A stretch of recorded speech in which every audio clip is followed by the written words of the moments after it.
All right, folks, back for another quarantine Marshall ramble. And this is a very special one, folks. I was asked by my buddy Dan, probably the greatest question has ever been asked in the history of history. And almost just thinking of it makes me want to tear up. I was so happy. He asked me, Dex, what sword would you carry in the apocalypse? I was blown away. And yeah, you know, it's the whole COVID-19 thing right now. A lot of people are saying it's the apocalypse. So, hey, maybe this is practical information. We'll find out. But, all kidding aside, maybe. But maybe. What sword would I carry in the apocalypse? And this turned out to be a great history lesson for me. Going through what I would carry, why or why not. So, let's get started. Go over the findings. So, the first thing that everybody's going to say, because anime is the cool kid thing right now, a lot of people are going to say this guy. They're going to say a Japanese katana. Don't get me wrong. Things are beautiful. Very, very strong. Would I carry it in the apocalypse? No. For starters, for their size, katanas are actually quite heavy. And as somebody who, until honestly the last couple of years, because of a business that I started, I used to spend almost every single weekend in spring, summer, and fall out camping or in the wilderness, hunting or something, even in the winter when I was hunting whitetail. When you were gone for long periods of time, doing lots of hiking, camping, what have you, really quickly, ounces equal pounds. I know it is a saying that campers, hikers, and everybody likes to repeat, but man, is it true. So would I carry a katana? No, I most certainly would not. Another reason is it's two-handed. If I need a free hand while doing something, could I use, hypothetically, cuts one hit on a katana? And could other people, trained individuals? Of course they could. Are they going to be as effective? No, they won't be. So you have the length. It's going to be a little bit unwieldy walking around with it. The weight, ounces equal pounds. And two, it's two-handed. So, no, katana's out. And in the same vein, let's take a look at the wakizashi. This is a little bit more modern one. This one was a gift from a former student. I believe he phrased it the tactical wakizashi. And he was so proud that he got a hold of a copy of one of these. He actually was saying one of the guys in the Canadian Special Forces apparently carried one of these, which I don't know if it's true, but if it is, that's awesome. Would I carry in the apocalypse, though? No, I wouldn't. For the most part, the same reasons. Ideally, it is a two-handed tool. Could you get away with it one-handed? Yeah, you certainly could. Way easier than the katana. And it's kind of getting to a more manageable length. I could kind of put this on my body or put it on a packet, and, you know, it wouldn't be too big of a deal. I'm not a particularly large guy. I'm about 6 feet tall, 185 pounds. But, you know, it's still just a little bit on the long side. Not perfect. But there's one big issue. We're going to get into this extensively in a little bit, and that's protection.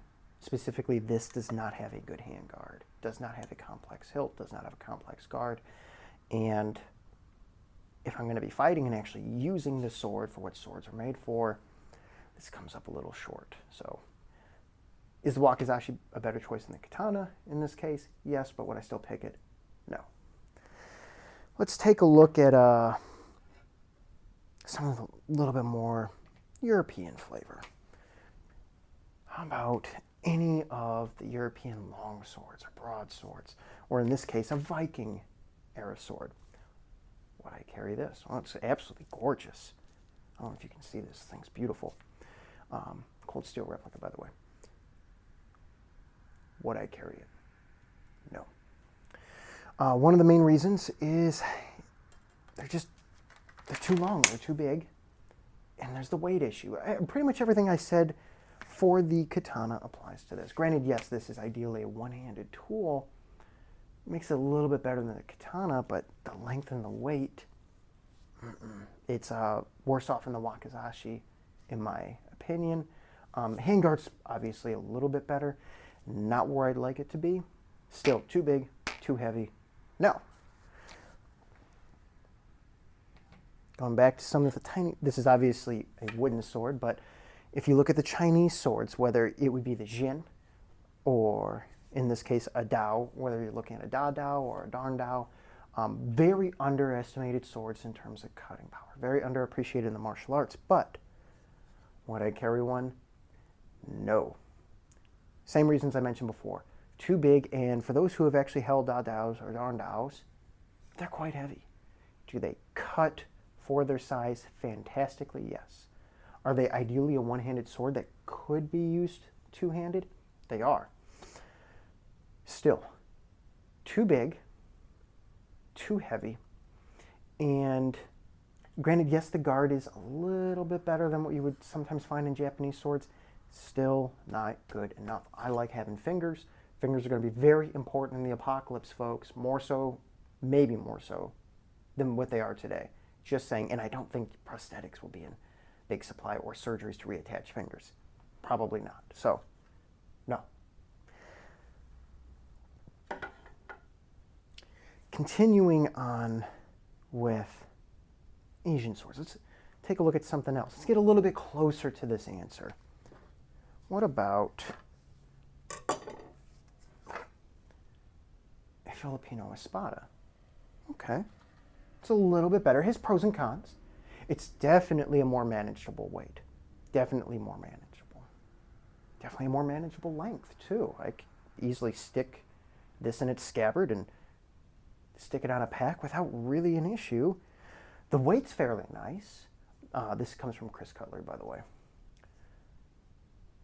And now we're going to get into a reason why this is higher up than the others. I could use this as a tool. It's going to be way more important in the apocalypse than just a straight weapon. I can make things out of this that can help feed me, that can keep me alive, and I can make things that might be able to hurt or even dispatch enemies for me, such as traps, spikes, and various tools. It's going to be way easier to use one of these to make something than it is a katana or a Viking sword or a long sword. But this still has an issue that all the others had. This is a very poor guard. And as I mentioned before, fingers are going to be really, really important in the apocalypse. I can't stress that enough. Having fingers definitely increases your chance of survival. So, because of that, no. Now let's take a look at something that is, in my opinion, probably the sword of the modern day, and that is a machete. Now, you find machetes all over pretty much the southern hemisphere of the planet, whether you're in Central America, South America, you're in Africa, you're in Australia. Even I've seen Australians carry bolos. You're in Southeast Asia, you're in India. They carry machetes, tools like this. Obviously, it's great for crafting things, but you know what? Spoiler alert, I live in the Midwest in the United States. Machete's not the greatest of tools here, but hypothetically, even if it was, would I carry it? I don't know. Still two big problems. One, the whole handguard thing. Fingers, again, important. The second thing is, contrary to what pop culture will tell you, a machete is not that great of a weapon. It's too flexible. It's too light. It doesn't have the impact that, let's say, the Filipino espada would have. This is heavier. Let's see if you can see this on camera. The thickness difference between these two. This is not a very flexible weapon. When it hits, the blade is going to hardly bend at all. It's going to transfer that impact into whatever I'm hitting. So even if I don't cut somebody, I can still probably break their arm with this. That's way better in a fight. So is the machete a fantastic tool? Yeah, in some parts of the world, it absolutely is. If you're in the southern hemisphere of this planet, any tropical environment, this thing is fantastic. And I might honestly do it for the simple reason that it's a fantastic tool. Is it a fantastic weapon? You know, it's better than nothing. It'll give you range. Some machetes have a decent tip. But it can't transfer the force, and it does not have a complex handguard, one of those complex hilts. Some do, though, and that would give you a bit of an advantage, and we're going to touch on that in just a bit, though. And if you look at most machete attack films or scenarios or reports, you'll find that most of the people who are actually killed by machete attacks, one, there's usually a bunch of people hacking at them with machetes, and two, if it ever is a single individual, the vast majority of the time, it's because some poor person got knocked to the ground. You have a person standing above them, hammering down at them and chopping down at them, usually for several minutes till they die. That's not a very effective weapon. So, would I personally carry your standard Latin machete in the apocalypse? No, I wouldn't. Not only because of where I live, but the stopping power just isn't there. Let's take a look at something that it's also a tool, but has more stopping power. That's a modern day kukri. This is a fairly thick knife, not as thick as some of the traditional ones that I've found, but still fairly thick. Can it be used as a tool? Yes. This is actually a newer one. This is the Ka-Bar Becker Reinhardt kukri. It's a three-way collaboration between Ethan Becker, Dr. Reinhardt, and the Ka-Bar company. It's a fantastic tool. I like it a lot. People either love it or hate it. Definitely works. Put a lot of hours into my old one. But there's one, and don't get me wrong, if you hit somebody with this, just look at the accounts of what the Gurkhas do. I mean, they were known as headhunters for a reason. In World War II, the British looked at the most effective century-removing units. And that's something you might do in the apocalypse. You know what? We're not going to all be shaking hands and giving each other hugs. Resources will be scarce, right? So, the British government looked at the most effective century units in the entire war. And it was by far, without a doubt, the Gurkhas. How would they do it? Well, if the person didn't have a helmet, they would just whack him right on the head. If they did have a helmet, whack him right across the neck and try and take the head off. That was it. Nothing fancy, and it apparently worked like a charm. So, can this kill people? Absolutely. Is it a good tool? Yeah, it is. I've used these things a lot. Is it as good of a tool and as good of a weapon as some of the other competitors on this list? And the answer to that is no. Two reasons. One, what I mentioned before, not a very good guard. Pretty much, there isn't one. Two more reasons, actually. One, with somebody with more of a fencing background, it's harder for this to come to point. It's going to be harder to launch an effective thrust that the opponent can't see. We'll get into that in a separate video series. But the other really big thing is, and now we're starting to get into this, is reach. This is unfortunately outranged by everything else on this list. Now, would I personally carry this over pretty much everything else, most of the competitors on this table? Yes, I would.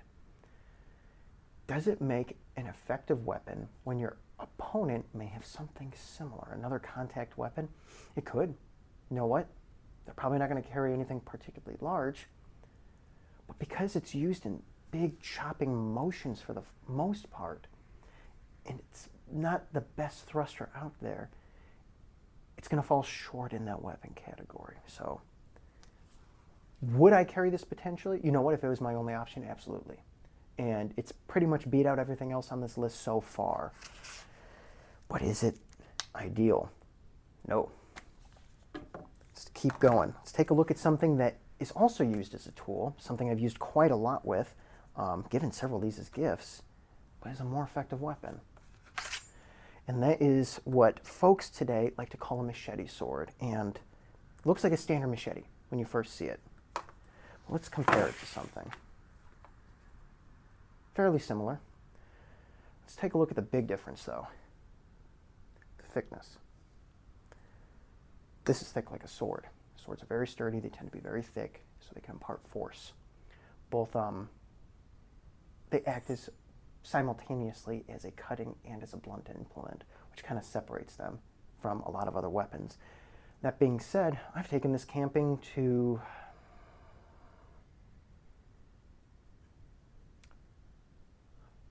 14 states, 14 different states. I've used this to process wood, to process kindling, to even help me make tent stakes just working close to the hilt. It's also a great length. And obviously, if I've taken it camping with something like this, slap it into the sheath, you can easily paracord this to a bag or use the Velcro found on something like this to wrap it to something. It's pretty easy to carry, not particularly heavy. Is this my ideal apocalypse sword, though? No. Granted, it has every single good aspect, with the exception of one thing: the fingers. I keep saying it, fingers are going to be important. So, let's take a look at the winner. And it's kind of a draw, and I'll go into why. So, what have we established? We've established that, one, it needs to be smaller. Two, it needs to be, fairly lightweight, and because it needs to be portable, and ounces do equal pounds. Three, it also needs to be able to be used as a tool. But four, fingers are important. So let's take a look at the winner. Something like this. Now, if you look at throughout history, weapons started off because of technological limitations during the Bronze Age. Most swords are fairly short. There are some exceptions. Got into the Iron Age, started getting bigger. Once iron really started to become what we now call steel, they got even longer, became much sturdier. But then something else happened. Armor started to go away because of guns. Guns will definitely be around during the apocalypse. Sorry, folks, they were never going away. People still carried swords after firearms came into being for several hundred years. Matter of fact, if you go to the Philippines Force Recon today still carries swords. I think the only military unit in the world that does, though. But for the longest time, people did carry swords, and they were used quite effectively. And if we look at arguably the most used throughout its time in a confined space, and for the apocalypse, I'm probably not going to be outside in big pitched battles like how they were back in the day. It'll be small little skirmishes, if there is any, very likely inside of a building. I can't swing a sword around, a long sword, inside of a cramped building, inside of a hallway effectively. Could I swing something like this around? Yeah, I certainly could. Does it come to point? Yeah, it absolutely does. Does it have a complex guard? Yes, it does. It's going to help keep my fingers. Is it long enough to actually be a decent weapon where I can outrange almost everything I'll come across, with obviously the exception of, let's say, an improvised spear or firearms or bows? Yeah, it absolutely is. And people carry this all the time. Matter of fact, the origin of the machete is the cutlass. The only reason this became this was in jungles, this would get caught on stuff. So that's why we have the other contender here, a different model of cutlass. One with a simpler guard. This is a D guard, also commonly just referred to as a simple knuckle bow. Pretty much everything else is exactly the same. It is quite thick, though, just like a sword. A little bit less thick than the actual cutlass here, but everything else is the same. I can still chop with it. I can still do more committed cuts. I can do thrusts. I can come to point. I can do different things. I can use this as a tool, which I have. I've taken it camping just to try it out. I can use other tools with my offhand while holding this or fighting, including if I'm fighting, maybe it's not my day. Maybe the person I'm fighting with is just a minor camera glitch. My apologies, folks. So I think it ironically ended when I pulled the practice pistol and fired, so that is kind of funny. That being said, the cutlass, which was designed to be used inside of confined areas, whether it was a ship or a dockyard or what have you, also around other individuals, some friend, some foe, while also using other firearms and being used as a tool when brought to shore for brush clearing, for camping, and even harvesting animals. Folks, I think this really does win out. And if you really think on it, it's kind of the last thing that was really popular in those confined types of environments, a wartime setting, before swords really disappeared almost entirely. So there you have it. Dan, thank you for asking this question. I know this is one long video, but I had to share it. I had to share my thoughts, especially with a possible apocalypse looming. So there you have it, folks. Oh, nope, take that back. One last thing. God forbid if the apocalypse does ever happen, will I carry a sword? No. Reason being is it's just too big. It's just too big. If I wanted something, the closest thing I would carry would probably be something like this. It probably would be a decent sized Bowie knife. And this is kind of where we've kind of left off today. If you still go to different parts of the United States, you'll still see people carrying things like this, which is ironically, historically speaking, the average size of a Bowie knife. This is on the bigger side, but it'd be something along this size, something I could fight with. Ideally, I would fight with this. It does have the guard. Actually, a better, much better handle for it too. But this is what was used for the longest time and is still used today, despite firearms being at their pinnacle. I mean, technology hasn't stopped. People are constantly producing firearm innovations all the time. People still use these. I obviously never as a weapon, but I use this thing camping all the time. I've used this one just a couple of times. It's a great knife. It's just has not held up to the rigors that this guy does. But I would carry something like this in conjunction with one smaller tool for finer cutting tasks. And that would be it for my edged implements, honestly. But yes, what would I carry if I had to carry a sword? I would carry something like this. What would I actually carry? It would be something like this. So thank you for listening to the ramblings of somebody who's losing their mind while in quarantine. I hope you enjoyed this as much as I have. Dan and possibly Ian from PTK SMF Oakbrook, I look forward to your responses. Take care.